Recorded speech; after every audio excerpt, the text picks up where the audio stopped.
Hello, everybody. Thank you for this arrangement, Dhaka at Samdani Foundation. So, previously in the presentation we had, Uronto talked about a lot about their ideas and how not sustainable they were and how romantic they were. And then after a few months of work and few fellowships I went through, it helped us to realize what we were not able to focus on, or we were not able to find the possible support and solutions sometimes. So after a fellowship, which was ATSA Fellowship, it's an initiative of South Asian Network, supported by British Council and German Culture also. The fellowship gave us a time to focus on the project more and how to more make it sustainable, because you can have creative ideas, but if you don't sustain for a long period of time, you don't put the impact around. So the sustainability was a basic thing we wanted to look forward. And after the fellowship, the way we want to present Uronto is this. Our vision is making art a strong tool to change the way people look at everything. And in the mission line, Uronto is an artist-led open collective in Bangladesh, founded in 2012, in order to enforce new organic platform for creative practitioners and researchers from all possible disciplines to collaborate and enhance their transdisciplinary works to inspire the local and global community. At the same time, uphold their artistic responsibility toward the society. This is the larger vision or larger activity we focus on.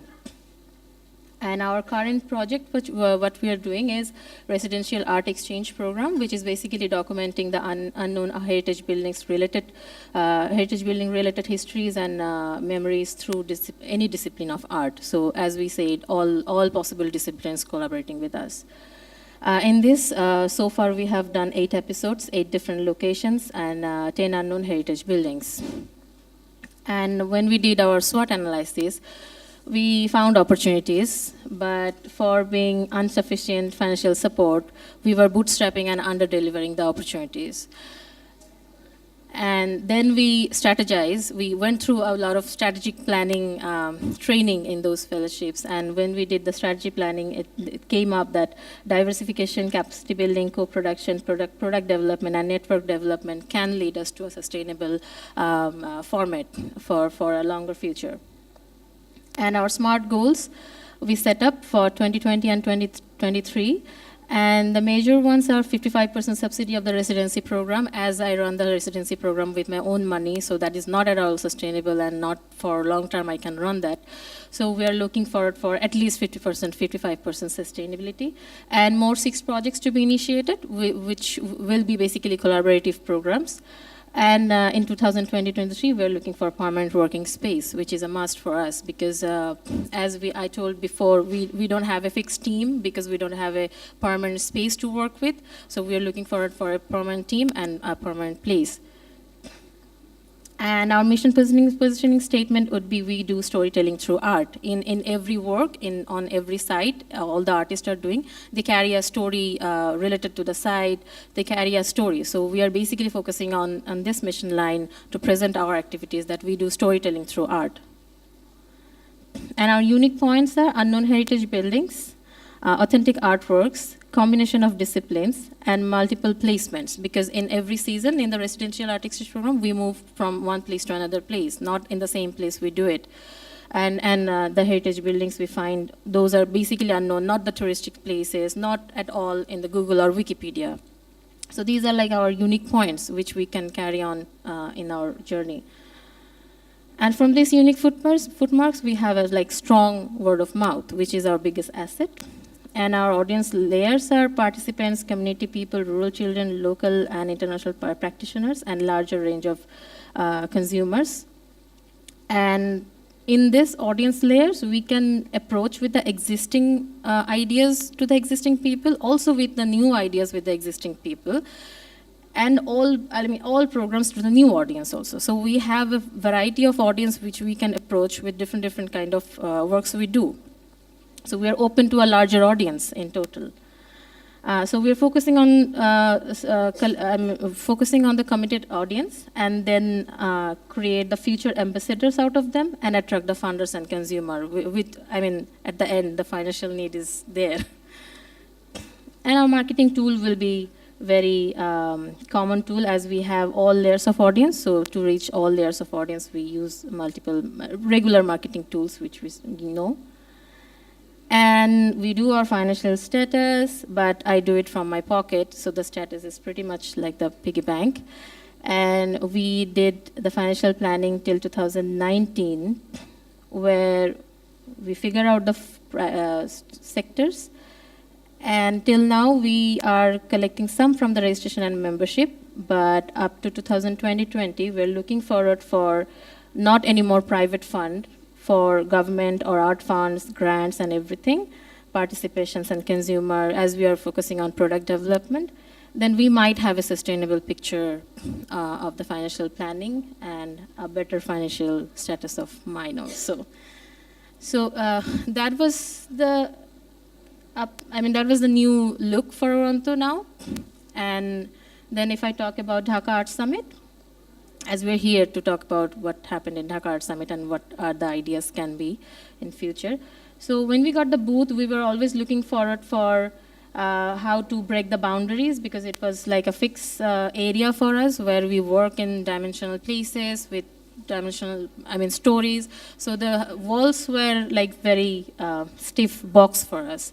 So we tried as much as possible to break the boundaries, to break the boundaries for the walls. We added this doors and created the cloud and different dimensions, not very flat display at all. Bring out the old houses flavor in any possible thing. And make the experience of the viewers in this manner, so that they feel like spending more time in the booth, and we can have a proper conversation with them. We didn't want it to be a very flat display where people will be coming, looking from a distance and going away. I wanted them to actually touch the artworks. I wanted them actually to hear it. And we kept an archival wall also. These are the things what we got from the houses we worked with. These are mostly from a house from Shatkira.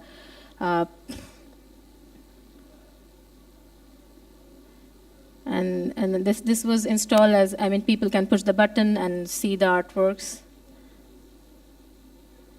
And this was an invisible monitor where they had to wear a glass to see whatever is going on the monitor. So people were actually spending time because they were enjoying the experience of experiencing the artworks. So there was like layers of experience for them. And students came and they could actually touch it and scroll it. So that was an experience where they wanted to spend more time on the booth, and also children. So this was our Dhaka Art Summit experience. What we felt like, the booths can be more dimensional, interactive with the characters of the initiatives, because every initiative have their different kind of characters. So we can think of dimensions in the booth or placement and the display. And also it could be better if we can actually have a conversation or sessions with the curators coming from different organizations, or the board members who actually are like in grant making organizations. And every initiative must have the same problem, like financial security. They are surviving some way with the challenges, but that must be there. So we were supposed to have a presentation, but other sessions could be great, conversation sessions with the curators. But Uronto luckily made some communications in the booth from where we recently got a research grant. The research grant focuses on supporting artists or art managers who can travel and research on how other artist communities like us are doing their things in international stage, and how they're getting things done, basically, how they're sustaining. So that would be helpful for us, as we are practically looking for strengthening the organization first, and then push on to the ideas. And also we got some residency opportunities, which is very lucky for us and some of our members. In some residences I'll be going, in some residences other members who are volunteering with us, they will be going. In our future plan, we are recently collaborating with a fashion designer and some other young writers also, and illustration artist, because we are looking for the publication, which we said in the last meeting also. So we're focusing on the illustration first, and maybe in next year by February, we should be bringing out the results of the collaboration with the fashion designer. And by mid of the year, some illustration work would be out. So far, we are planning on this because we'll be mainly busy with the research and travel for the next year, hopefully. And collaboration with other groups are like most welcome. So that's all from me. And if any question anyone have? Does anyone have any question? Diana, do you have any question? No, I think it was pretty clear. We can discuss this inside the discussion. Yeah. Okay. So Thanks. Thank you. Maybe do you guys have a residency? Like, it's nice to share kind of future plans if we're talking about like cross-pollinating. Like most of the plans that you shared were like internal funding kind or internal organizational plans. So what are kind of project plans that other people might be able to plug into? As I said, I'm collaborating with a fashion designer now.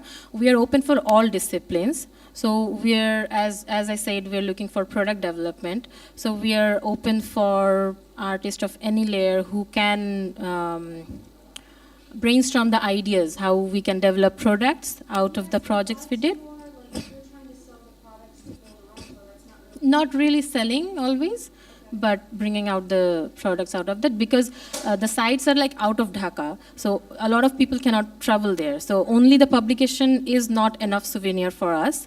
So we are trying to create other experience. I mean, the products would be very interactive most of the time, so others can actually experience what is there and what we saw there, what is the experience. So the products are not mainly for selling always, but for creating experience, portable experiences. So there I invite, we are looking for artists who can come and work with us in how to create the interactive publication, interactive products. So we're open for any discipline mostly. I think that when it's framed that way, Like when it's framed that way, let's say if I were, I'll take it from Dhaka Art Summit, for example. Yeah. So the way that you've framed that, Dhaka Art Summit probably wouldn't be interested in collaborating in that because it's too Uronto focused. It's not a collaboration, right? So like, I guess that's the kind of question is how would you propose things that would be more like between organizations collaborative, if that makes sense? Organizations can collaborate also. I mean, I can have any, like suppose if I talk about Shaku, I see Kamakabas in front. Yeah. So they can collaborate with their kind of work, what they do. If you see a painting, and if we have any other group who are working with sculptures and anything, so they can collaborate from their talent. It's not that we are going to teach them or we are going to push the idea on them.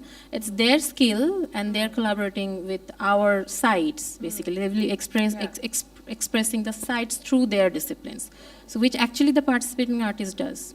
And so then, for example, because Shako, they sell the work in order to benefit their communities, so they would have a say in who those communities are, and they would benefit financially as well. The community, no, the Shaku. Well, Shako, they make work for the community, right? So when Shako's working, they have a social cause, right? So Yeah. they're not really just working just to work, because they work as Yeah. individual artists.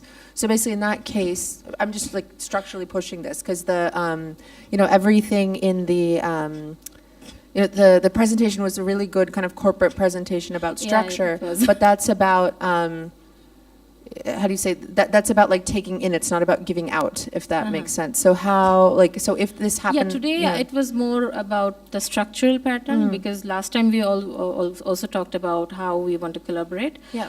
So I didn't had those kind of pictures where we are actually collaborating. So I mean, like every group who are interested working with us, they will have their own characteristic and own issue. I mean, agendas. Intact. and then collaborate. Like the fashion designer I'm working with, she already works with sustainable designs and everything. She already engages historical elements to her design. So that's why she got interested in this. So in that manner, everybody will be collaborating. Anyway, we are collaborating. We are not, I mean, it's not a single person or it's not a core team always. We always have a changing team working with us, writing for us, helping us out. So we won't exist without collaboration. Okay, cool. Any other questions, comments? Okay, excellent presentation. Thank and you. Congrats.